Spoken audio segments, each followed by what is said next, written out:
आणि मुंबईच्या भांडूपमध्ये ठाकरे गटाचे 2 कार्यकर्ते ताब्यात घेण्यात आले। डमी मशीनचं प्रात्यक्षिक दाखवणाऱ्या कार्यकर्त्यांना ताब्यात घेण्यात आलेले आहे। कार्यकर्त्यांना ताब्यात घेतल्याप्रकरणी सुनील राऊत यांनी पोलिसांना खडे बोल सुनावलेले आहेत। आमच्या टेबलावरती आहे कॉल करतो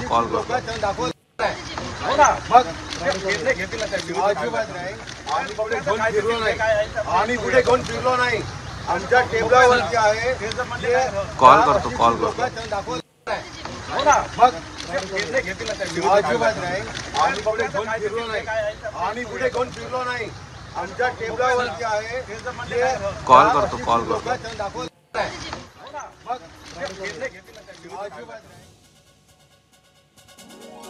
तर मुंबईच्या भांडूपमध्ये 2 कार्यकर्त्यांना ताब्यात घेण्यात आले। ठाकरे गटाचे हे कार्यकर्ते होते। डमी मशीनचं प्रात्यक्षिक ते दाखवत होते आणि हे प्रात्यक्षिक दाखवणं त्यांना महागात पडले। पोलिसांनी या 2 कार्यकर्त्यांना ताब्यात घेतलंय आणि या कारवाईनंतर सुनील राऊत मात्र संतप्त झाले। त्यांनी पोलिसांना खडे बोल सुनावत या कारवाईचा जाब विचारला। एबीपी माझा, उघडा डोळे बघा नीट।